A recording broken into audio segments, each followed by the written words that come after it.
Hello?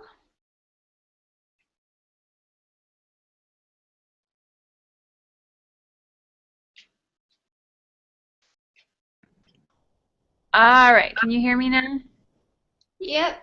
Hi. Hi. Okay, hold on. John, can you hear me? John? I don't think John's online. Sorry. I know he called me and is coming through on my phone, so I'm trying to figure out what um I'm trying to figure out what he's doing or why he's coming through on my phone. Um, hey, John, if you can hear me, I have no idea if you can hear me or not. You need to go to the week 20 link on the art history site and click on the call link there because you're not, I don't know where you are right now.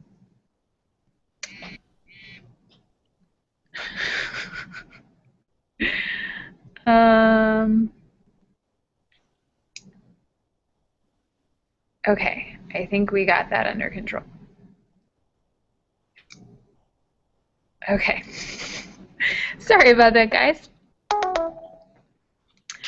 Um, Everything started ringing at one time. So I think John's coming, so we're going to give him a couple seconds to see if he can find us over here. I have no idea how he ended up video calling me on my phone, but that seems to be what happened.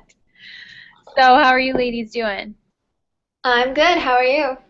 I'm doing well. Well, Is my mic working?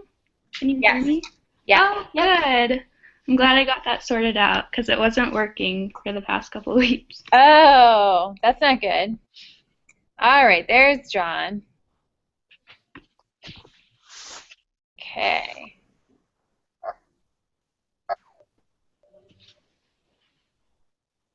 All right. Um, so I don't know. No one told me they weren't coming, so maybe they'll pop on in a little bit, but it's time to get started. So I wanted to touch base a little bit on the image quiz that you took last week. Answer any questions you have about the upcoming essay quiz, and then we're going to have a brief discussion. We're going to look at a work of art and just go through the process of the questions that art historians ask, which I posted up on the website, but I'll remind you of them as well. So we actually looked at them way, way back in the very first week. And so we're just going to revisit them as another way of reminding yourself as how to look at a work of art and the questions to ask yourself, especially if you're looking at a work of art and are like, I don't know if I've ever seen this before. So the image quiz, most of you did fairly well. Um, the only time, so people lost points for, and actually I should ask you this because I don't know if you guys can see this or not, so you could answer this for me. So after I went back in and changed the points on your quiz, are you able to see the results? Like, can you see how many points you got for each question? Do I you know? actually didn't check because I thought we'd be getting an email. So, Okay. It Yeah, I'm was, checking right now. you should have seen yeah. your grade in the grade update email. I kind of saw it. I mean, let me check right now. Okay.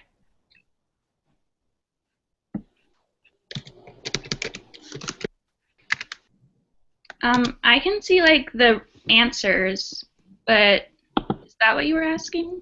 So you can see the answers. Does it say like if you got 1 point or half a point or? No. Okay.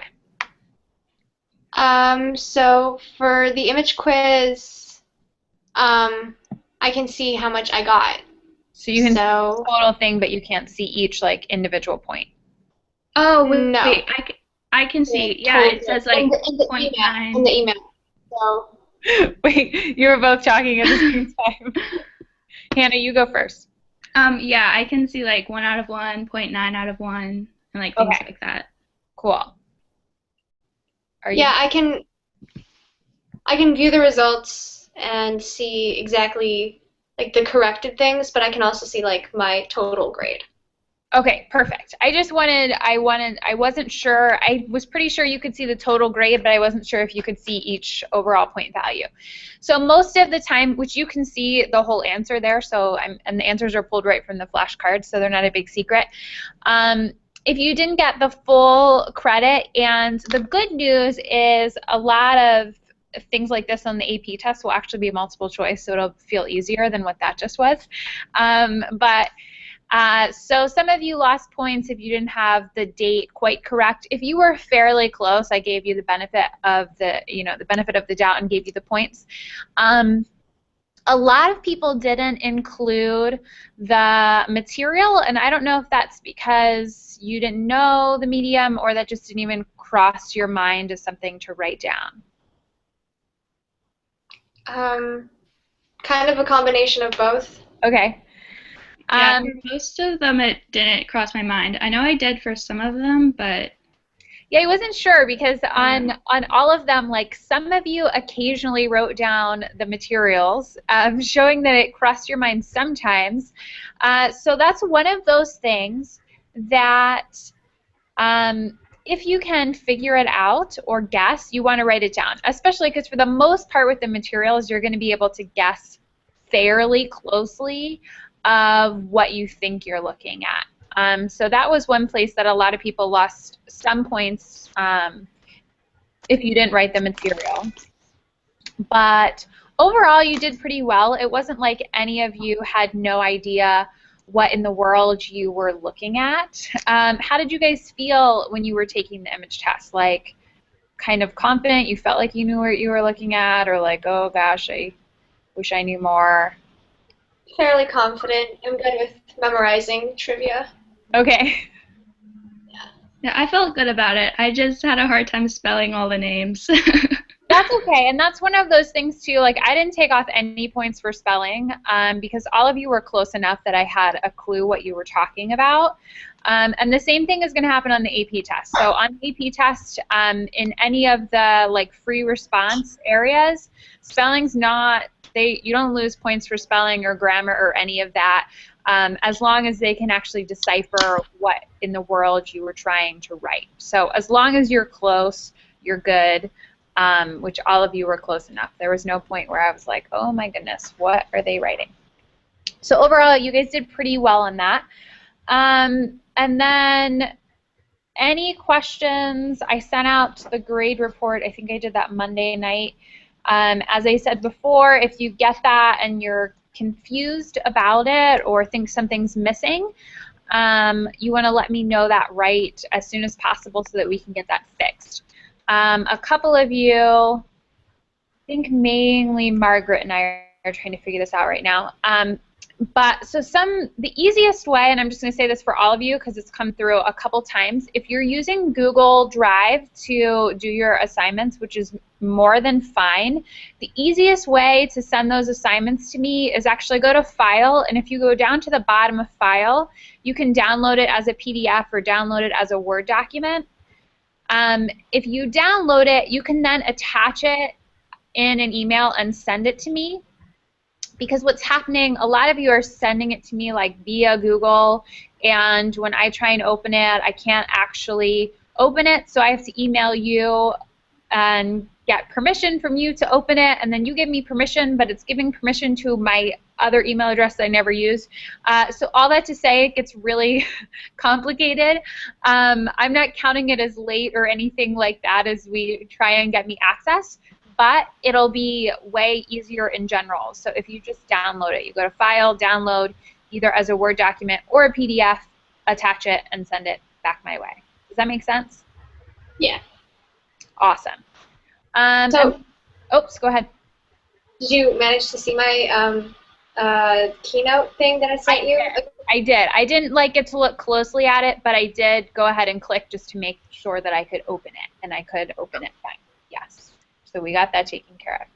Yeah, there were all kinds of file issues this week. I have no idea why. Happens sometimes.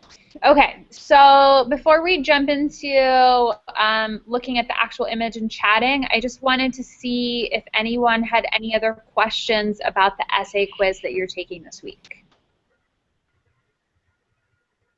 That you're confused, concerned? You're good to Nope. go. Okay.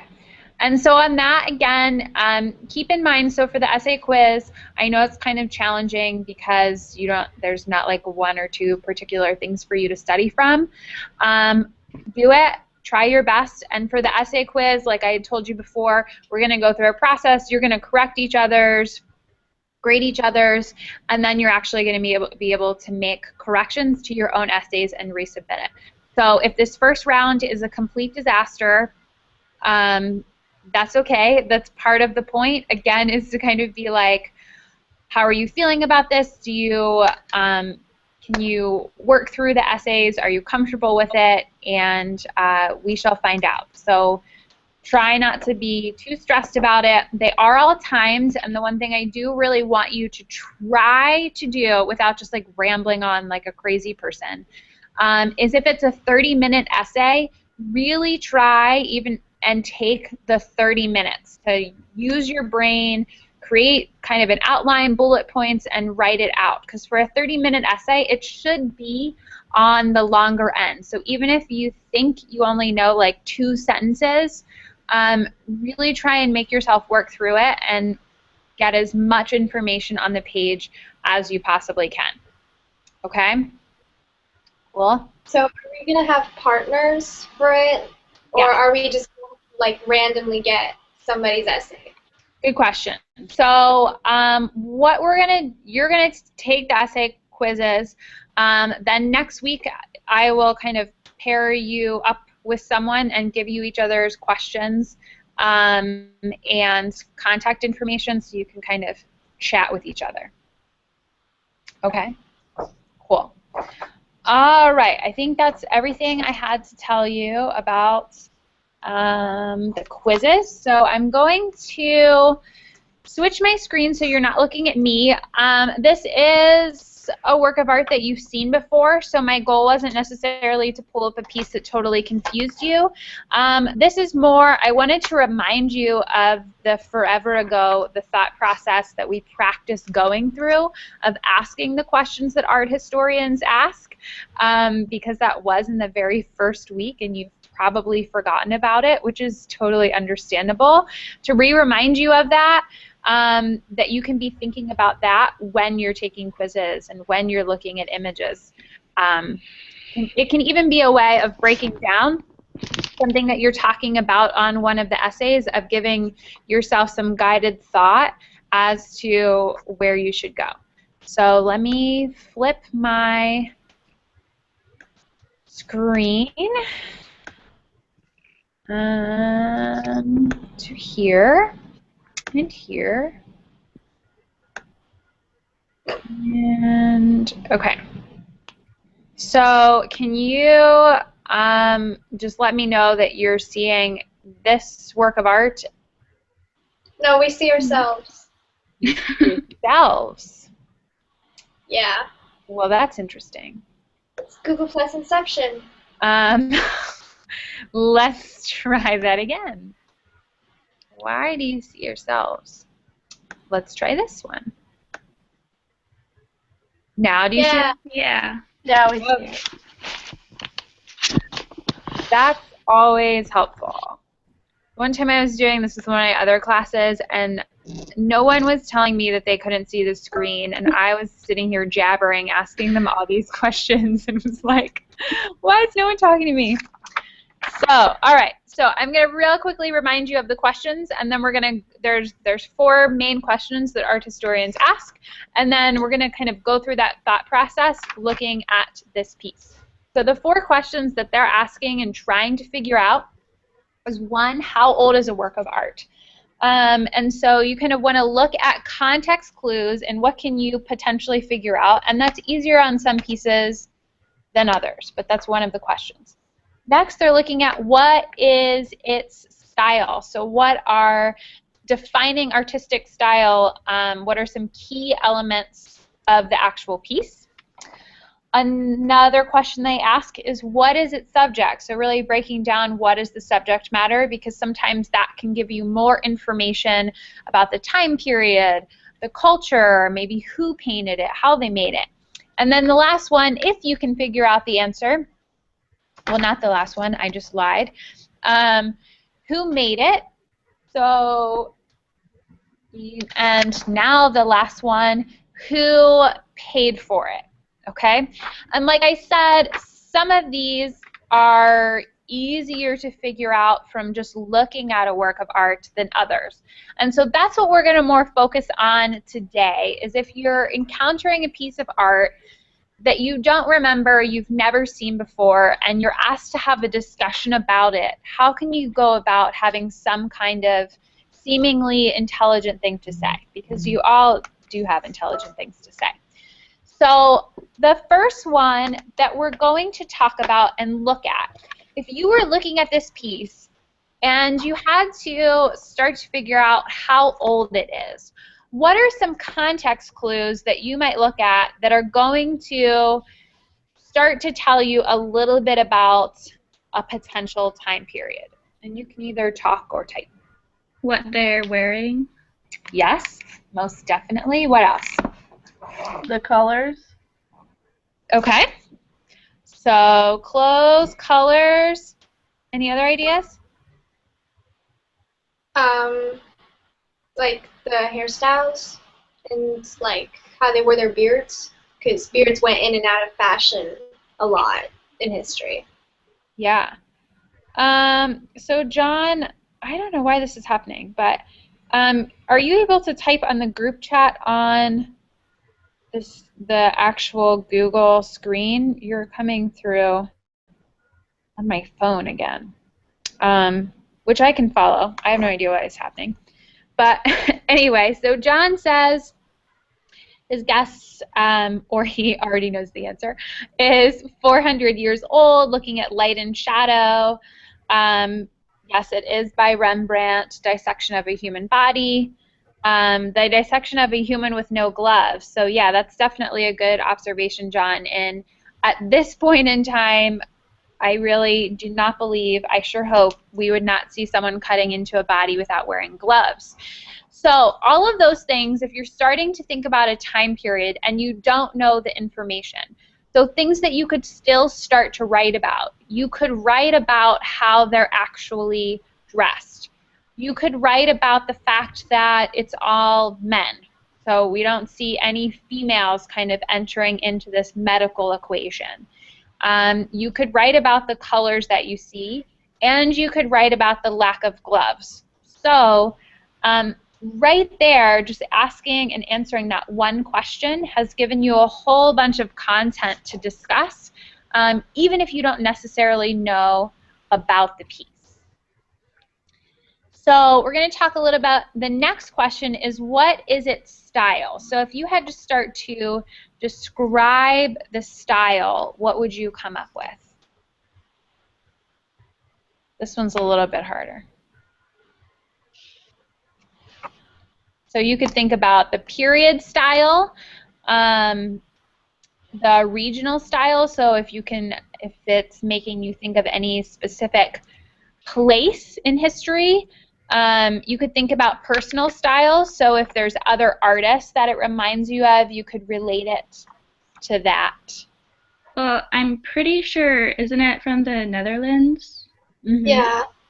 Like I was actually about to say, it reminds me of those the still lifes that the Dutch artists made, like with the colors and like the treatment. Mm-hmm. Very good. Which you guys pretty much nailed. So again, you have something that you can compare it to. So you're thinking, it's reminding me of this other painting, this other work of art that I've seen, or it's reminding me of this other culture. So then you're going to go ahead and add that in and write about it, and you're on a roll. So this one should be easy. So looking at what is the subject. And some different things to think about when we're talking about the subject. You can also think about, like, what is the purpose of the subject? So is the subject, does it seem like it's something religious in nature? Does it seem like it's telling us a story? Does it seem like it's posed? Is it realistic? Is it educational? So looking at what is the subject itself, and then what you potentially think the purpose of the subject is.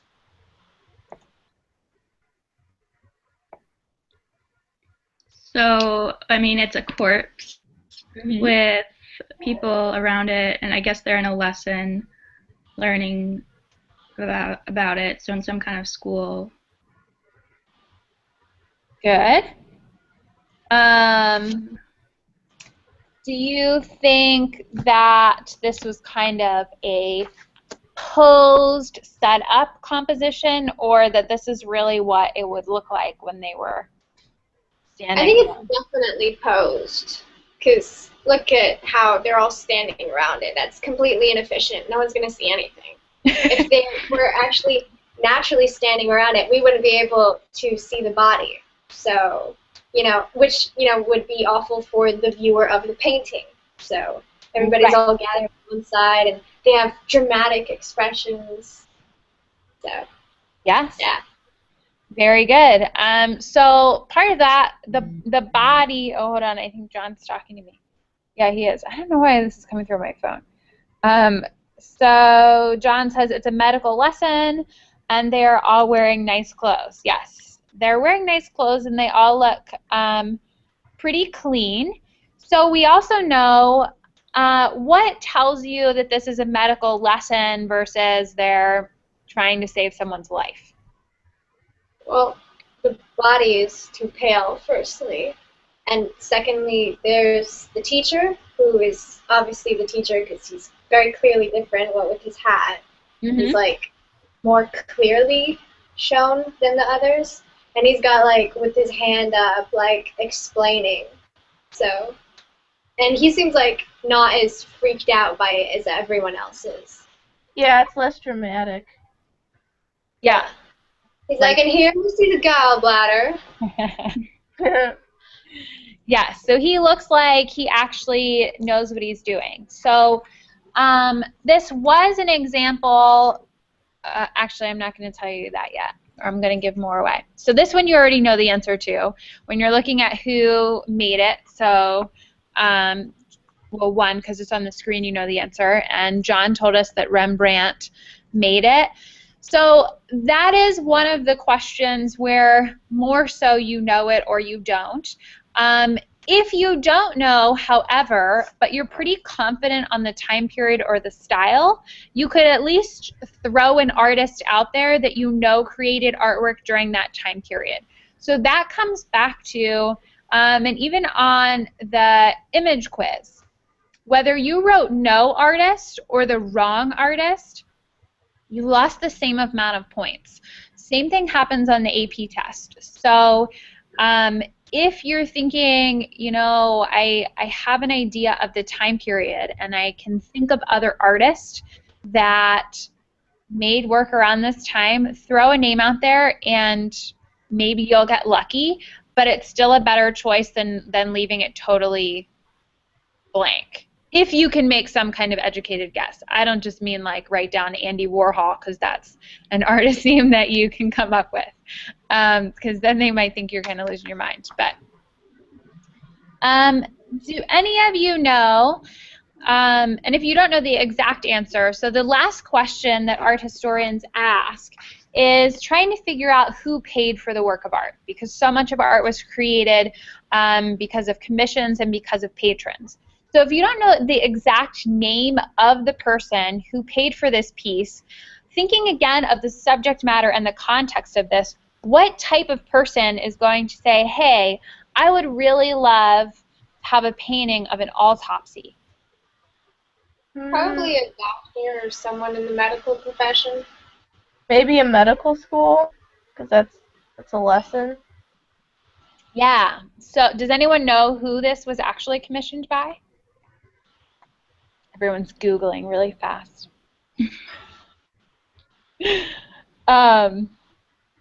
So this was commissioned by Nicholas Tope, and it was actually for the medical guild. So it was supposed to go into the Hall of Medical Guild. So you were right. It was for a school. Which, again, you pretty quickly, even if you don't have the name, you still were able to put together some information as to who would pay for something like this. So another kind of interesting fact is very previous to this, doing an autopsy was actually considered a criminal offense. So when Da Vinci was doing a lot of his human anatomy studies, he kind of had to do them in secret because Christianity banned the idea of an autopsy. And so this was during the Dutch Baroque period. It was now actually an acceptable thing to do. It was something that you could do in public. And so it did start to show up in work some more. Sorry, John was typing to me. I'll read that in a second. So it also started to show up in work more because it was a newer thing. It was a newer, acceptable, grave digging for Da Vinci, yes. Because it was a newer thing that was allowed to take place. And this one as well, which you guys mentioned, so the body is really exposed and really, really illuminated, making the body itself the focal point, which showed up a lot in Baroque artwork. So the technique of having a spotlight effect, which you're seeing right here, and Rembrandt's whole goal is kind of showing the drama of the event. So what I want you to think about is you've seen this work before in your text, but with really out any warning, you didn't know what we were going to be looking at, you went through and figured out a lot of this information. And so that's the same thing. You want to go through this mindset on your essay quiz that you have this week. If you're stuck, this still, by answering these questions, gives you a whole lot of information. And there's nothing wrong with, obviously you can't walk into the actual AP test with like a little note card.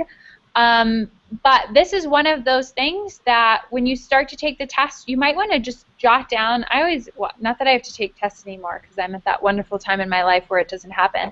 But you'll get there too, I promise. But when I did have to take tests, I would take a couple of the really important facts and like really fast write them down in the corner of my test paper just to kind of remind myself. So that's something you could also do with questions like these. A quick just jot down like, okay, when I go into like panic mode, go back and answer these questions. All right? All right. You did very well today with our wonderful anatomy lesson. Y'all good to go for this week? I think. Yeah. I think so. Yep. All right. Bye, John. I don't know why he's... Can you guys type in the chat? Yes. I just want to see what happens. That was supposed to be yes, but I missed the Y. I got it. Yeah, I don't know where he's coming from. I have no idea, because all of his are coming through on my phone. I can see them on my screen, like they appear on the top right corner. Oh, really? Yeah. Yeah, mine is in the bottom right corner, but yeah, I see him. With Mac users are unique. No one has a Mac. Yeah, I can see him No, down no, there. I can see like too. Really? Oh yeah, like on the side, there's like the group chat. Like Hannah Steele joined, John Kelly joined, John Kelly left. You know, And you like I could see what he's typing? Yeah, I can see what he types. Yeah, but like I didn't see anything this time. So. Oh, that's so weird. I can't see what he's typing. I can only see what he's typing on my phone, but I can see what the rest of you are typing on the screen. I don't know. Google's having a special moment today. I don't know what that's about. All right, well, at least I could still see him chatting. All right, well, have a wonderful week. And as usual, if you're confused, need help, shoot me an email. Hannah, I'm glad you didn't lose power. Me too. Still snowing? Yeah, it's snowing a lot. We Where- must have, like, Yeah, very cool. what? Where are you, Hannah? Massachusetts. Yeah. I'm in like way up north in New York, so I figured, oh, I'm really far from like the coast part of the East Coast, so I should be good. But still, we have a lot of snow. It's too Is it much. snowing today? It was snowing a few minutes ago, but right now. See, I love snow, and I really wanted a blizzard, and we had a couple inches. Yeah, we must almost have like 3 feet by now, at least. Oh, wow. Oh, I'm All so fresh jealous. snow. I'll make sure not to tell my brother. He might cry.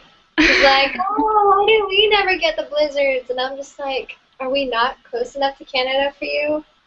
I know. I I just want one just really solid blizzard. We haven't had one in a very long time, and I love snow. And this snowstorm, they originally were predicting we were supposed to get more, and then we got like 2 or 3 inches. It was a great letdown for people that love snow and really exciting for people that hate snow. I realize you can't see me. I'm still coming up as the autopsy. That's lovely. Oh, okay. And now the lights are going out. They're motion detectors.